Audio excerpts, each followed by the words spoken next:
सावन माह में भूल कर भी ना करें ये काम, वरना नाराज हो जाएंगे शिव जी। नमस्कार दोस्तों, आपका हार्दिक स्वागत है हमारे चैनल घरेलू टुटके में।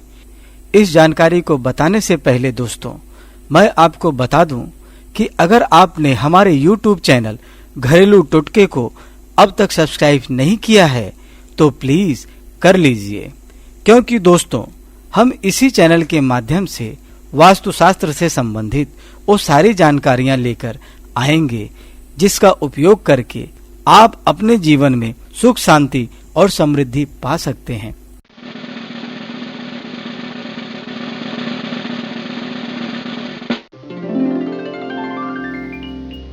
सावन का महीना भगवान शिव को मनाने का समय है। सावन का महीना पूरी तरह से भगवान शिव को समर्पित रहता है। इस माह में विधि पूर्वक शिव जी की आराधना करने से मनुष्य को शुभ फल भी प्राप्त होते हैं। ऐसे में कुछ महत्वपूर्ण बातें हैं जिन्हें ध्यान रखकर शिव पूजा का विशेष फल पाया जा सकता है। दोस्तों, यदि आप सावन के पूरे माह इन बातों का ध्यान रखेंगे तो यकीन मानिए उसके सुखद परिणाम जल्दी देखने को मिलेंगे। सावन के महीने में प्रतिदिन भगवान शिव का जलाभिषेक करना चाहिए। इससे कई जन्मों के पाप का प्रभाव कम हो जाता है। पूजा के लिए सुबह सुबह का समय सबसे अच्छा रहता है। इस कारण यदि आप शिव जी की कृपा पाना चाहते हैं तो सुबह बिस्तर जल्दी छोड़ दें। सुबह के समय मन शांत रहता है और इस वजह से पूजा पूरी एकाग्रता से हो पाती है। एकाग्रता से की गई पूजा बहुत जल्दी शुभ फल प्रदान करती है। सावन के महीने में मांस मदिरा आदि के सेवन नहीं करना चाहिए। शादी जैसा शुभ कार्य नहीं करना चाहिए। इसके अलावा ब्रह्मचर्य व्रत के नियमों का पालन करना चाहिए। सावन के महीने में एक व्रती को हरी सब्जियां और साग नहीं खाना चाहिए। शरीर पर तेल नहीं लगाना चाहिए और ना ही कांसे के बर्तन में खाना खाना चाहिए। शिव जी की पूजा करते समय ध्यान रखें कि शिव पर हल्दी नहीं चढ़ानी चाहिए। हल्दी जलाधारी पर चढ़ानी चाहिए। हल्दी स्त्री से संबंधित वस्तु है। शिवलिंग पुरुष तत्व से संबंधित है और ये शिव जी का प्रतीक है। इस कारण शिवलिंग पर नहीं बल्कि जलाधारी पर हल्दी चढ़ानी चाहिए।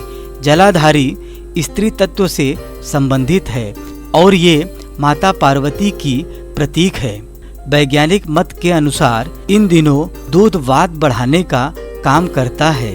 यही कारण है सावन में भगवान शिव का दूध से अभिषेक करने की बात कही गई है। अगर दूध का सेवन करना हो तब खूब उबाल कर प्रयोग में लाएं। कच्चा दूध प्रयोग में नहीं लाएं। सावन में दूध से दही बनाकर सेवन कर सकते हैं, लेकिन भाद्र मास में दही से परहेज रखना चाहिए, क्योंकि भाद्र मास में दही सेहत के लिए हानिकारक होता है। सावन के महीने में दिन के समय नहीं सोना चाहिए। सावन के महीने में बैगन नहीं खाना चाहिए। बैगन को अशुद्ध माना गया है, इसलिए द्वादशी, चतुर्दशी के दिन और कार्तिक मास में भी इसे खाने की मनाही है। सावन मास में इस बात का ध्यान रखें कि बुजुर्ग व्यक्ति, गुरु, भाई बहन, जीवन साथी, माता पिता, मित्र और ज्ञानी लोगों का अपमान न करें। शिव जी ऐसे लोगों से प्रसन्न नहीं होते हैं जो यहाँ बताए गए लोगों का अपमान करते हैं। ये सभी लोग हर स्थिति में सम्मान के पात्र हैं। हमेशा इनका सम्मान करें, अन्यथा शिव जी की कृपा प्राप्त नहीं हो पाती है। दोस्तों, सावन के महीने में क्रोध में किसी को अपशब्द नहीं कहें। क्रोध से मन की एकाग्रता और सोचने समझने की शक्ति खत्म हो जाती है। इस आवेश में लिए गए फैसले भी अधिकतर नुकसानदायक ही होते हैं। ये एक बुराई है तथा इससे बचना चाहिए। शिव जी की कृपा पाने के लिए खुद को शांत रखना बहुत जरूरी है। क्रोध से मन अशांत हो जाता है और ऐसे में पूजा नहीं की जा सकती। दोस्तों, सावन माह में इस बात का विशेष ध्यान रखें कि घर में क्लेश ना हो। जिन घरों में क्लेश होता है, अशांति रहती है, वहाँ देवी देवता निवास नहीं करते हैं। सावन माह में शिव जी की कृपा चाहते हैं तो घर में प्रेम बनाए रखें और एक दूसरों की गलतियों को भूलकर आगे बढ़ें। बुरे विचार जैसे दूसरों को नुकसान पहुंचाने के लिए योजना बनाना, अधार्मिक काम करने के लिए सोचना, स्त्रियों के लिए गलत सोचने से सावन माह में बचना चाहिए, अन्यथा शिव जी की पूजा में मन नहीं लग पाएगा। सावन माह में अच्छे साहित्य या धर्म संबंधित किताबों का अध्ययन करना चाहिए। इस महीने में अगर घर के दरवाजे पर सांड आ गया तो उसे मारकर भगाने की बजाय कुछ खाने को दें। सांड को मारना शिव की सवारी नंदी का अपमान माना जाता है। सावन के महीने में शिव भक्तों का अपमान न करें।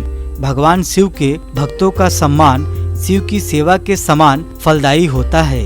यही कारण है कि कई लोग कांवड़ियों की सेवा करते हैं। दोस्तों, ये थी सावन माह से संबंधित कुछ बातें जिन्हें आप भूल कर भी ना करें। दोस्तों, अगर आपको हमारा यह वीडियो पसंद आया हो तो इसको लाइक करना और शेयर करना ना भूलें। धन्यवाद।